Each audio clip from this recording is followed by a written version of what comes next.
우리가 1년 가운데 성탄절과 더불어서 아주 기쁜 날을 맞이합니다. 그것은 우리 죄를 위해서 십자가 달려 죽으신 예수 그리스도가 죽으신 지 사흘 만에 다시 부활하신 날이기 때문인 것입니다.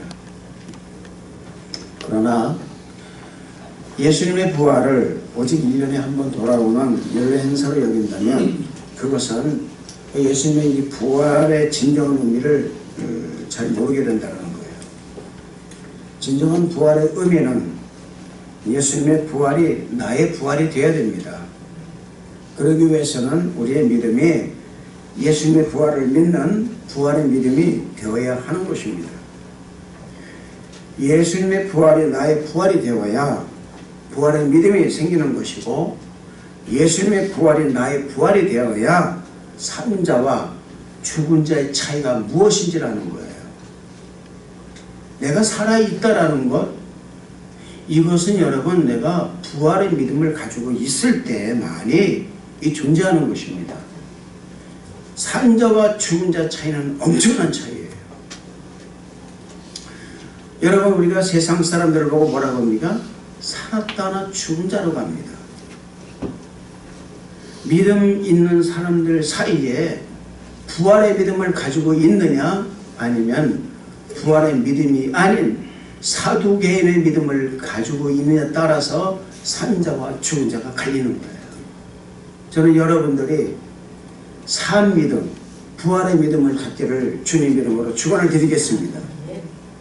그렇기 때문에 우리가 우리의 믿음이 부활의 믿음이 되기 위해서는 신령과 진정으로 예배를 드리는 풍토가 조성되어야 됩니다. 예수님의 부활이 나의 부활이 되어야만이 이 땅에서 하나님의 기적을 체험하고 살아갈 수 있다, 그 말입니다. 고린도전서 15장 14절의 말씀 보면요, 그리스도께서 만일 다시 살아나지 못하셨으면 우리가 전파하는 것도 헛것이요 또 너희 믿음도 헛것이며 라고 말씀하고 있습니다.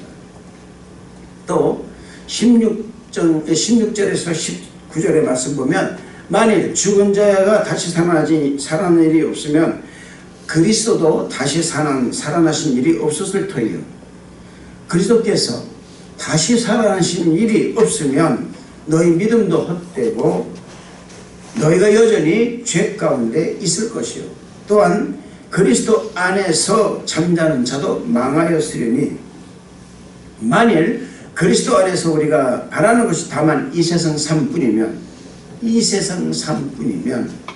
모든 사람 가운데 우리가 더욱 불쌍한 자이로라, 이렇게 말하고 있습니다. 여러분, 부활이 없는 복음 전도는 헛된 전도인 것입니다. 부활이 없는 믿음은 헛된 믿음인 거예요. 부활이 없이 속죄도 불가능한 것이요, 부활이 없는 새로운 생명이 있을 수가 없다라는 것입니다. 부활의 믿음은 우리가 새로운 피조물이라는 사실을 각인시켜주고 새 생명의 소망을 품게 한다는 사실을 믿으시기를 주님 이름으로 축원을 드리겠습니다. 오늘 말씀은 예수님께서 부활하셔서 40일 동안 제자들과 함께 사역을 감당하시고 성천하시기 전 제자들에게 말씀하신 내용의 말씀인 것입니다. 그런데 제자들에게 말씀하시기 전에 먼저 예수님의 부활 소식을 듣고도 믿지 않는 제자들의 믿음이 없는 것과 마음이 완악한 것을 먼저 꾸짖고 계셨다는 것입니다. 그게 14절의 말씀입니다. 한번 읽어보겠습니다. 다 같이 14절 말씀을 시작. 그 후에 11제자가 음식 먹을 때 예수께서 그들에게 나타나사 그들의 믿음 없는 것과 마음이 완악한 것을 꾸짖으시니, 이는 자가 살아난 것을 본 자들의 말을 믿지 아니하니라. 예수님을 믿고 구원받은 사람들의 영적 상태를 보면요, 그 믿음이 천태만상입니다. 어떤 사람은 성령 충만하여 믿음의 반석 위에 서 있는 사람이 있는가 하면 그렇지 못한 사람이 있다는 것입니다. 부활을 믿지 않는 사람의 마음을 한마디로 표현해서 뭐라 그러냐, 완악함이라고 합니다. 예수님을 믿지 않는 것을 뭐라 그러냐, 완악함이라는 거예요. 이것은 여러분, 교회를 다니는 사람도 마찬가지라 그 말입니다. 교회를 다니는 거하고 믿음을 갖는 거하고 다르다 그 말입니다. 교회를 그냥 왔다 갔다 그냥 이렇게 형식적으로 믿는 이 사람들을 보면 그 마음이 완악함에서 벗어나지 못하고 있어요. 완악하다는 것이 무엇입니까, 여러분? 완악하다는 것은 바로 믿지 않고 있는 것을 보고 완악함이다라는 거예요. 예수님께서 제자들의 마음이 완악함을 꾸짖었다. 이 말은 그들이 믿음이 없음을 안타깝게 여겼다라는 것입니다. 여러분, 아무리 산을 움직일 만한 믿음이 있고 전도를 잘하고 성경을 많이 알고 있다 할지라도 예수님의 부활을 믿지 않는다면 그 믿음은 헛것입니다.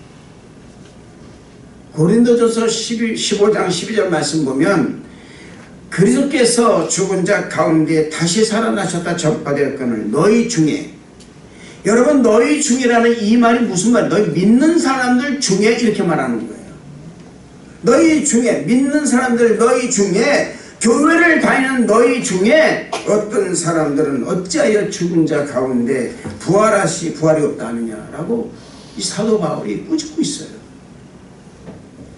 같은 교회를 다니고 같은 예수님을 믿는데 어떤 사람은 부활하신 예수님을 믿고 어떤 사람은 예수님의 부활을 믿지 않는 사람이 이 초대 교회에서도 있었다라는 것입니다. 지금은 오죽하겠습니까? 여러분, 죽은 자의 부활을 믿는 것이 그렇게 쉬운 믿음은 아닙니다. 어려운 믿음이에요. 사랑하는 성도 여러분, 그리고 이 방송을 보는 여러분 지금 어떤 믿음을 가지고 있습니까? 묻겠습니다. 다 같이 하나님을 믿는 믿음은 같습니다. 그러나 다 같은 믿음이라 할지라도 그 믿음이 부활을 믿는 믿음이냐, 아니면 예수님의 부활은 그저 성경에서나 기록되어 있는 말씀을 여기는 것은 아닌지 우리가 우리 자신에게 한번 되물어 봐야 돼요. 나의 믿음은 어떤 믿음을 가지고 있었는가라는 것입니다. 여러분, 진정한 부활의 믿음은 예수님의 고난이 나의 고난처럼 느껴져야 돼요. 이게 느껴지지 않으면 여러분 부활의 믿음은 없는 거예요. 나를 위해서 채찍 맞으셨고 나의 죄를 위해서 가시관을 쓰시고 십자가 달리신 예수 그리스도, 십자가 위에서도 당신의 고통보다 먼저 당신을 못 박은 사람들의 죄를 용서해달라고 기도하신 그 예수님의 기도, 그 마음. 마태복음 20장 18절 19절 말씀 보면은 보라 우리가 예루살렘으로 올라가노니 인자가 대제사장들과 서기관들에게 넘겨주매 그들이 죽이기로 결의하고 이방인들에게 넘겨주어 채찍질을 하며 십자가에 못 박게 할 것이나 제3일에 살아날 것이니라 라고 예수님께서 말씀하셨습니다. 여러분, 제3일에 살아날 것이다, 내가 넘겨질 것이다, 십자가 못 박혀 죽을 것이다, 제3일에 살아날 것이다 라고 했지만 제자들은 전혀 이 말에 관심이 없었다는 것입니다. 지금 우리는 어떻습니까? 이 말에 관심이 있는지요? 그저 내가 너에게 복주리라, 내가 너를 건강하게 만들리라, 네 환경을 좋게 만들리라, 상황을 좋게 만들리라, 네 자녀를 축복해 주리라 라는 말씀에 귀를 기울이는 것이 아닌가. 수고하고 무거운 짐진 자들아 다 내게로 쉬게 하리라는 이 말씀에만 우리가 귀를 기울였지, 인자가 십자가 못 박혀 죽고 제3일에 살아나리라, 너희가 고난을 받으리라, 내 고난에 너희가 동참하라, 너희가 자녀이면 자녀로서의 후사를 받았다면 너희가 영광도 받을 것이지만은 그 영광을 받기 위해서 고난도 함께 받으려는 이 말씀 우리가 관심이 있었는지 우리는 생각해 봐야 되는 거예요.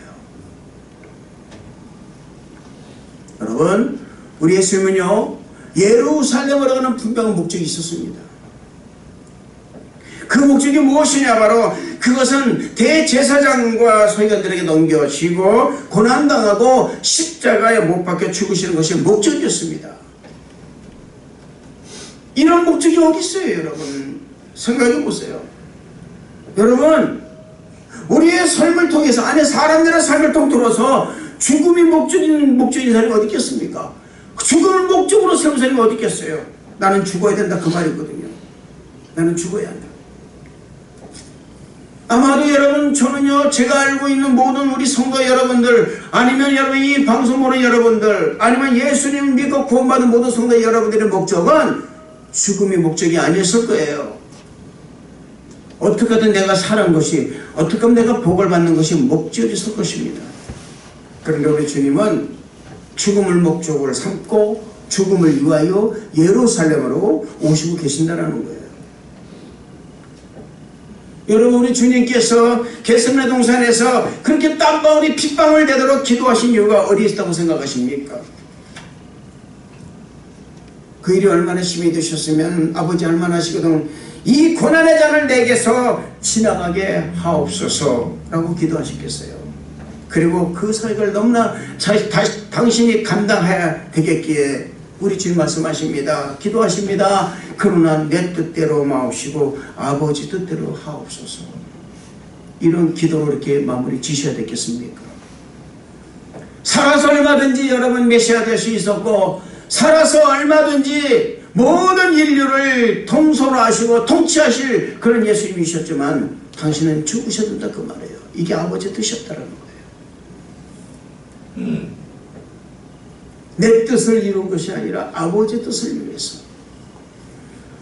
우리 예수님께서 이 땅에 오신 분명한 이유가 뭡니까? 당신의 뜻을 세우시기 위해서 오신 것이 아니라 아버지 하나님의 뜻을 이루시기 위하여 이 땅에 오셨다는 거예요.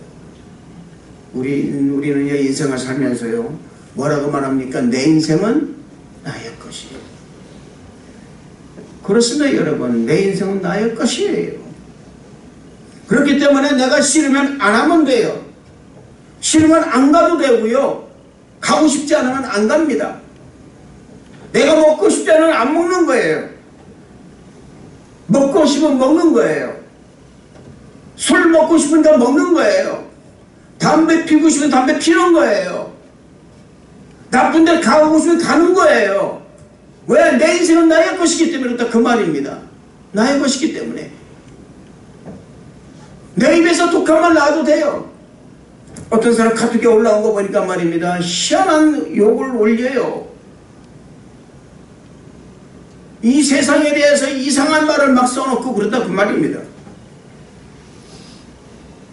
그렇게 내가 내 스스로가 하고 싶은 행동대로 하고 살았어요. 그런데 그런 나에게 주님이 찾아오신 거예요. 할렐루야. 그렇게 찾아오신 주님을 내가 영접했습니다. 그래서 예수님 믿고 구원받은 사람이 된 거예요. 이게 왜 은혜인지 모르겠어요. 너무나 큰 은혜. 그리고 말씀하십니다. 주님 말씀하십니다. 이제부터 너는 구원받은 자다. 너는 구원받은 사람이야. 너는 새로운 피조물이야. 내가 너와 함께 할 것이다. 이전의 세상에서 살던 너의 모습은 내가 이미 십자가 보혈로 다 씻어버렸다. 너는 이제부터 죄인이 아니야. 너는 의인이다. 이제부터 내가 너를 도울 것이다. 할렐루야. 네. 여러분, 이 은혜가요, 여러분, 바로 구속함 속에 자유함을 누리는 것입니다. 주님 안에서 내가 구속을 당했으면서도 내 영혼의 자유를 아주 많은 기간은 자유함 속에 구속함. 제자들은 이런 예수님이 살아계셨을 때 이런 자유를 누리지 못했던 것입니다.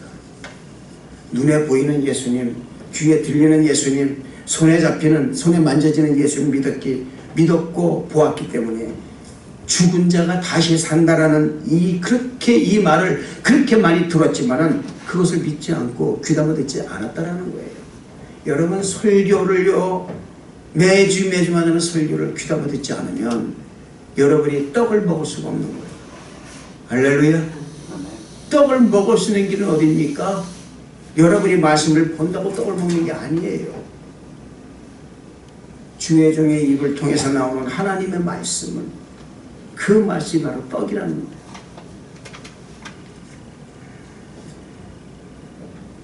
여러분 얼마나 제자들이 믿음이 없었더라면 예수님 부활을 직접 보고 들은 사람의 말도 믿지 않았습니다.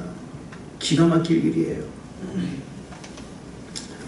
이러보건대 부활의 믿음을 갖는 것이 얼마나 대단한 믿음인지 알 수가 있는 거예요. 할렐루야.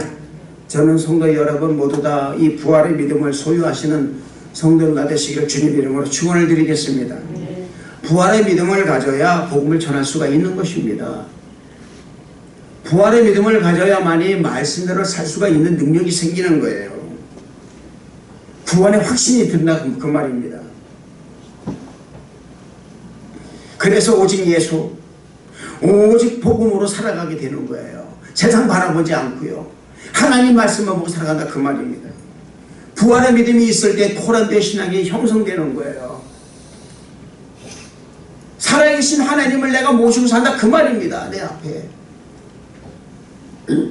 그 부활하신 예수님이 내 오른쪽에서 계시기 때문에 예수님의 동행 삶을 살고 어떤 경우에도 흔들리지 않은 믿음을 갖게 되는 것이라 그 말입니다. 이것이 15절 16절 말씀이에요. 읽어보시기 바랍니다. 다 같이 시작. 또 이르시되 너희는 오직 하나님이며 만민의 복음을 전파하라. 믿고 세례를 받은 사람은 구원을 얻을 것이요 믿지 않는 사람은 저주를 받으리라. 여러분 부활의 믿음을 가져야만이 온 천에 다니며 만민에게 복음을 전할 수가 있습니다. 확신이 있기 때문에 살아계신 하나님을 전하는 거예요. 아멘. 복음은 살아계신 예수님을 전하는 것입니다. 만천에 다니며 복음을 전하는 거예요. 요즘 여러분 시대와 상황은 많이 변했습니다. 교회 문화도 변했습니다. 사람들의 생각도 변했습니다. 복음을 전하는 방식도 달라요. 사람들의 생각 다릅니다. 과학도 다릅니다. 발전됐습니다. 의학도 발전됐습니다. 정보 시스템 발전됐습니다. 다 변했습니다. 이런 것들로 복음을 전하는 수단을 삼기도 합니다. 방송 미디어를 통해서 복음을 전합니다.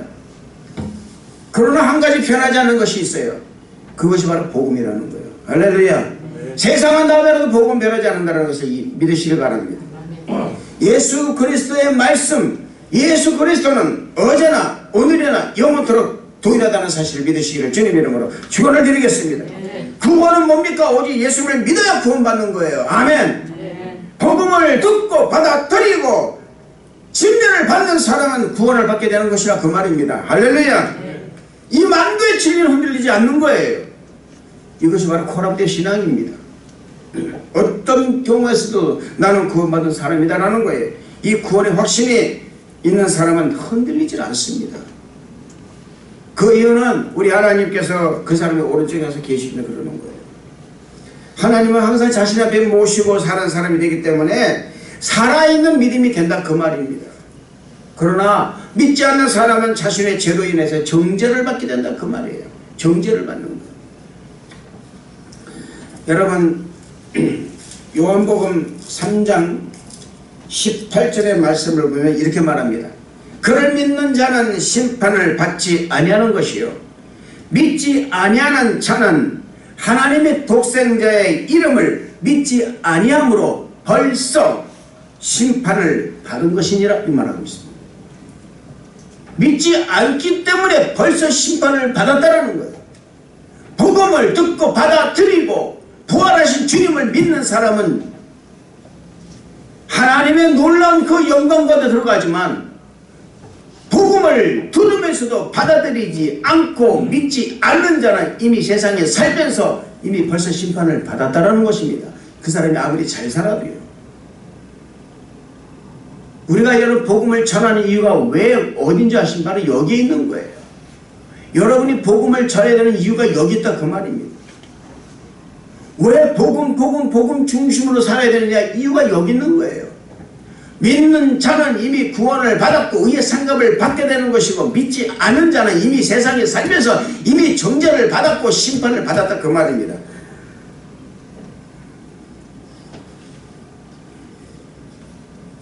사람은 여러분 누구로 막론하고요. 어떤 사람 막론하고 신을 믿는 신심을 가지고 있습니다. 귀신을 믿든 우상을 믿든 돈을 믿든 하나님을 믿든 인간에게는 신심이 있는 거예요. 자기 자신을 믿는 것도 신심입니다, 여러분. 그런데 여러분, 우리 인간에게 아주 가장 가까이 있는 신이 뭐예요? 귀신이요. 무속신이에요. 지방신이에요. 우상이라 그 말입니다. 가장 가까이 계신 분이 하나님이신데 불구하고 우리는 가장 가까이 계신 하나님을 멀리하고 우상을 섬기고요. 그 우상의 최선이 뭡니까? 바로 여러분 돈이에요. 물질이에요. 귀신이에요, 여러분. 무속신입니다. 너무나 가깝게 있다 그 말입니다. 이 우상들, 이 무속신들은 지방신으로 오랜 세월 인간의 삶 가운데 깊이 뿌리를 내리고 함께 공존하고 있다 그 말입니다. 오죽하면 여러분 성경에 여러분 생각해보세요. 라헬이 가지고 나온 게 뭡니까? 잘 삼촌의 라반의 집을 떠나올 때 가져온 게 지방신 드라빔이에요, 여러분. 그런데 우리 하나님께서 말씀하십니다. 우리 주님께서 말씀하십니다. 이 이방신을 섬기는 모든 사람에게 보다 정죄가 내려진다 그 말이에요. 또한 무신론자가 있습니다. 이런 사람은 여러분 사실은요 무신론자가 아니에요. 미안하지만 무신론보다 무신론자, 자기 자신 믿는 게 무신론자입니까? 우상을 믿는 거나 마찬가지죠.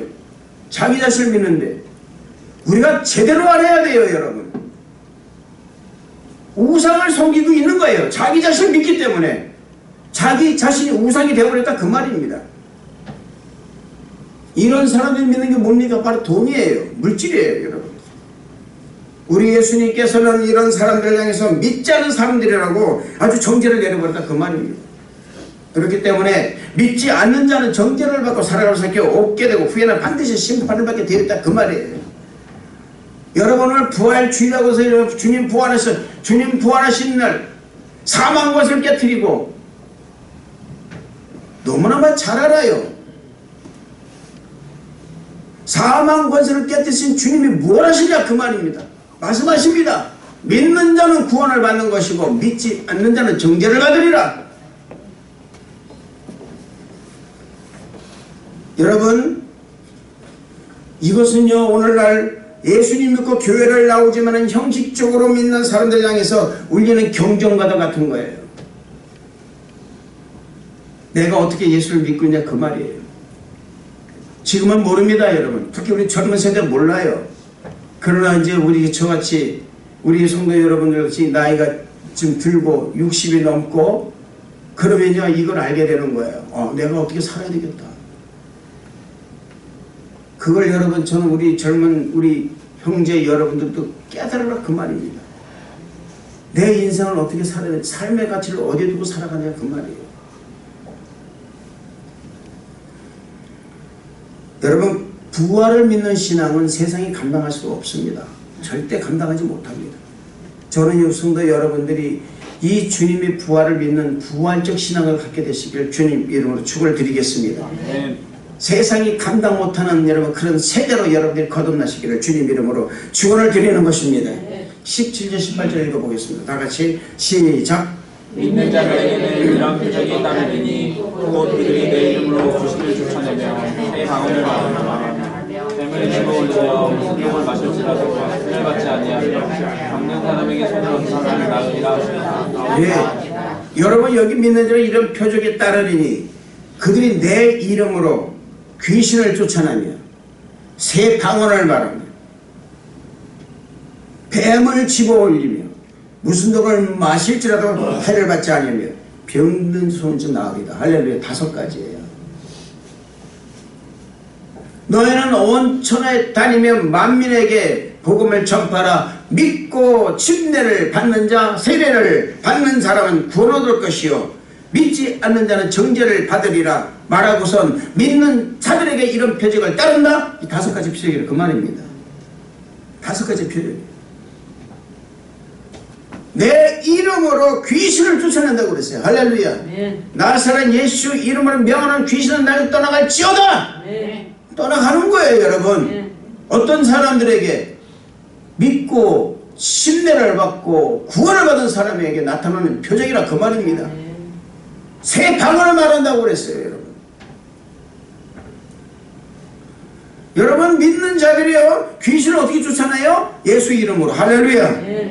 성령 충만 새 방언을 말한다고 그랬습니다. 새 방언을 말하니까 뭐냐 뭐 방언을 얘기한 여러분 방언도요 여러분 그런 방언도 있죠. 그건 표적 방언이에요. 방언이 뭔지 아십니까? 여러분 새로운 언어를 구사하는 거예요. 아멘. 새로운 언어가 뭡니까 여러분? 믿는 사람으로서의 언어를 구사하는 거예요. 언어가 달라진다 그 말입니다. 옛날에는 예수 믿기 전에는 세상적 언어를 했던 사람이 예수 믿고 나서 바뀐 언어를 하는 거예요. 내 입에서 예수 이름에 떠나지 않는 거라 그 말입니다. 세상적 언어에서 믿음의 언어로 바뀌는 거예요. 그걸 의미하는 거예요. 부정적인 여러분 말에서 긍정적인 언어로 바뀌는 것입니다. 의심의 말에서 믿는 말로 바뀌는 거예요. 신뢰하는 말로 바뀐다 그 말입니다. 헛하는 말에서 화목하는 말로 바뀌는 거예요. 모으는 말로 바뀐다 그 말입니다. 입에서 나오는 말이 온갖 독한 말이었습니다. 우리 옛날에는. 그러나 성령의 능력과 권세로 말미암아서 부드러운 말, 화목하는 말, 온화한 말이 나온다 그 말입니다. 할렐루야. 그 옛날에는 인간적인 생각으로 꽉 차 있었지만 성령의 능력과 권세로 성령의 9가지 열매가 사랑과 희락, 온유와 자비, 양선의 말이 그냥 내 안에서 막 흘러 넘치는 거예요. 할렐루야. 그래서 사람을 살리는 말을 하는 것이고 그 입으로 복음을 전하게 되는 거예요. 아멘. 이런 사람에게 우리 주님이 함께 하심으로 부활하셔서 하늘로 승천하셔 하나님 보좌 앞에 앉아 계신 것을 보게 만드는 것입니다. 이게 영원히 띄어지는 거예요. 이게 이 5가지의 기가 막힌 권세를 우리가 받으면 세상에 감당할 수 없는 그런 사람이 된다는 것입니다. 이 믿음이 어디 믿음이냐? 바로 부활의 믿음이라는 거예요. 이런 사람이 하나님과 함께 하심으로 하나님의 역사가 나타나 그 따르는 표적으로 확실한 말씀을 전하게 되는 것입니다. 그 말씀이 바로 뭐냐? 바로 19절에 20절의 말씀입니다. 읽어보겠습니다. 다 같이 시작. 주 예수께서 말씀을 마치시니 혀 올려서 하나님의 눈에 앉으셨습니다. 제자들이 나가 그 전파할세 주께서 함께 역사하사 그 따르는 표적으로 확실한 증언하십니다. 할렐루야. 여기 말씀 보면요 여러분 보세요. 말씀 중심으로 사는 사람은 표적이 따르게 되어 있는 거예요. 아멘. 그 표적이라는 게 여러분 무슨 큰 그냥 엄청난 권세를 나타내는 게 아니라 믿는 사람으로서의 나타나는 그 모든 행실을 말하는 거예요. 아멘. 할렐루야. 언어가 바뀐 거예요. 언어가 바뀌다 보니까 이 사람의 마음이 달라요. 예전에 했던 말하고는 달라. 저 사람 예전에 내가 생각했을 때 이런 언어를 했던 사람인데 어떻게 저렇게 언어가 바뀌었지? 그러는 거예요. 행동이 바뀌었다 그 말입니다. 수많은 말씀 가운데 유독 여러분의 가슴에 꽂히는 말씀이 우리는 있을 것입니다. 그 말씀 나에게는 뭐가 됩니까? 레마가 되는 거예요. 나의 가슴을 올리고 말씀대로 내가 행하게 된다 그 말입니다. 그때 말씀이 권능에 나타나 역사가 일어나는 거예요. 병든 자가 손은지 병든 자가 손은지 낫는 거예요. 할렐루야. 예, 여러분 평신도 그렇게 할 수가 있습니다. 아멘. 왜요? 성령의 능력과 권세가 나타나면 내가 바뀌면 된다 그 말입니다. 저는 순복음 방주 성도 여러분 모두 다 하나님 말씀대로 살아가시기를 주님으로 축원을 드리겠습니다. 그래서 하나님이 주시는 표적을 하나님이 주시는 그 엄청난 증거를 나타내는 성도 여러분 되시기를 주님으로 축원을 드리는 것입니다. 성령의 능력과 권세를 가지고 온 천에 다니면서 만민의 복음을 전파하세요. 할렐루야. 여러분 여기 말씀 20절에서 뭐래서 제자리에 나가 두루 전파할세 주께서 함께하사 그랬어요. 함께하사. 아멘. 함께하신다라는 거예요. 여러분이 말씀 중심으로 나가면 복음을 전하면 부활의 믿음을 가지고 복음을 전하면 예수님이 함께하신다라는 거예요. 아멘. 내가 전하는 게 아니라 그 말입니다. 예수께서 전하는 거예요. 아멘. 하나님은 우리 교회를 어떻게 인도할지 모릅니다. 어떻게 이끌어갈지 모른다 그 말입니다.